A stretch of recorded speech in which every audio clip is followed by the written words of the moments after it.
Welcome to A Biblical Worldview. I'm your girl, Tanya Michelle, and thank you so much for stopping by my channel. Don't forget that if you would like to support my efforts here at Biblical Worldview, there are some links in the description box so you can donate, and any contribution that you would like to make will be greatly appreciated and will help me continue to bring you content from a biblical perspective. Also, you can support the channel right away by leaving a like underneath the video. Go ahead and just hit that like button.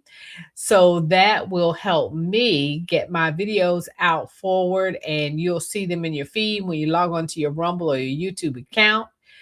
And that just helps me. That just encourages my soul. So if you would hit that like button, you would be doing me a huge favor. Leave some comments on the video and share the video with your friends if you like. And so let's get into what I will call our Friday freestyle. So, if you remember last Friday, we talked about a couple of things that were going on in the news and on social media, and I kind of gave my take on those things. And one thing I talked about was the trial that happened last week of the young man who was accused of taking the life of another young man at a track meet in a town called, I think it was Frisco, Texas. So we talked about that, and I talked about how there were some really, really, really, really bad decisions made that led up to that event. There was some bad decision made across the board. Bad decisions were made by the young man. Bad decisions were made by the parents. Just bad decisions altogether. And now, even since last week, more things have been revealed about some of those decisions. And so it's just such a sad situation. And I say it's a sad situation because really, when you think about it, two young men lost their lives. Of course, we are sad for the family of the young man who lost his natural life, his physical life. We grieve with them. I have heard the interview that the dad did with one of the influencers online, and he's a grieving father, and people have had a lot to say about what he said, but I say he is a grieving father. And if anybody expects a grieving father to be rational, to be politically correct, to be, thoughtful and all this kind of stuff, and consider everybody else on top of his pain, you're not the sharpest tool in the shed if you think that he's going to come off that way, because he's not. He's a grieving father. Now, I probably would not have done that interview this soon after the trial. I would have given myself just some time to just settle down and get my thoughts together. But he did what he chose to do, and he did what he thought would be best for him. And so he talked to this lady who interviewed him, and he got some things off his chest. And if people don't like it, well, guess what? Everybody has not gone through what he's gone through.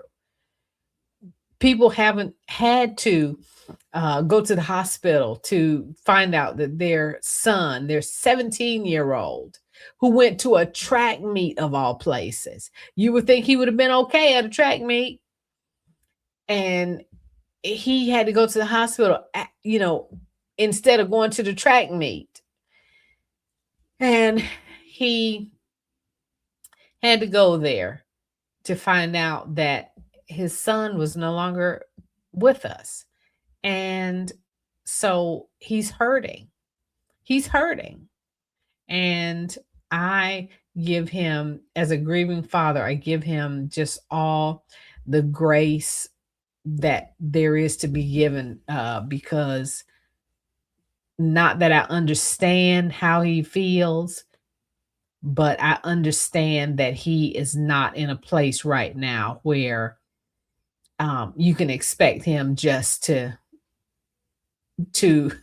think about everybody else's feelings instead of his. He's had to bury his son. Just like he said in an interview, his son's never coming back home. His son's never going to walk through the door. His son's never going to hug him again and say, I love you again. He's never going to another track meet to see his son. And so his son was a life lost. At the same time, the other young man lost his life also, even though he is still physically alive. He was sentenced to a very long time in prison. Now, I've heard some rumors that he may be able to get out after he spends half of that sentence in prison, which would still put him in prison for the next, what, 16, 17, 18 years. And so his life is lost. He didn't get to, I don't believe he got the chance to walk across the stage with his graduating class. He won't get to go to college and live on campus with his teenage friends. He won't have the freedom to go here and there and do the things with his friends like normal teenagers would do, going to the movies, going to a basketball game, hanging out at a friend's house, going out to get a burger and some fries, just all the things that teenagers do. He won't get to do those things. And I am not saying that because I feel sorry for him for not being able to do those things, because he is where he belongs. Trust and believe. But at the same time, he didn't have to be where he is because he didn't have to do what he did. As I talked about last Friday, some very poor choices were made, and most of those choices were his. He made some really poor choices that day. But even since the trial and since his conviction and his being taken off, taken away to sentencing, just there's so much stuff that has been said about the parents. And some of it, I don't know if all of it's true. I just don't know. I don't know if all of it's true. Sometimes I wonder about some of it. I'm like, would somebody really do that? Would they really behave that way? Would they really say that? But the more I hear, the more it sounds like that this might actually be true. How the parents have just really been in basically a money grift. Um, there's a social media influencer who came out, and if I call his name, you'll probably know exactly who I'm talking about. And he declares that he is no longer involved with the family because the family was basically trying to run a financial scam. And he said, I'm not having anything to do with it. And his video is online. I've seen it several times. As a matter of fact, I watched it most recently yesterday. And he says, I felt like I was being used. He said, and I'm no longer associated with that whole case. And I'm thinking, man, this is really just not a good look. It's not a good look. Because first of all, I always said from the very beginning, I remember when the father of the slain young man went to a press conference that was being held by the parents of the accused. And I remember that it was said that the father of the slain young man was asked to leave the press conference. I'm thinking, are you kidding me? He showed up at the press conference and they're going to escort him out. What should have happened was those parents should have embraced him. Now, if he came there and he was emotional and all that kind of stuff, which I would have been able to understand, but if he were emotional, I would have thought, okay, somebody needs to get him out of here. But it appears that he came to that press conference not to cause any problem, but because he wanted to express to these parents that he had forgiven their son for what their son had done to his son, and he basically kind of just wanted to come together. And the parents had him thrown out of the press conference. That was another bad decision, okay? Because I believe that if these parents had come together with the parents of that slain young man, that may have made the jury more sympathetic toward their son. But what it appears now, since they've done, they did that last year, and all from last year up till now when they started this trial, they've done all kinds of things that haven't looked good.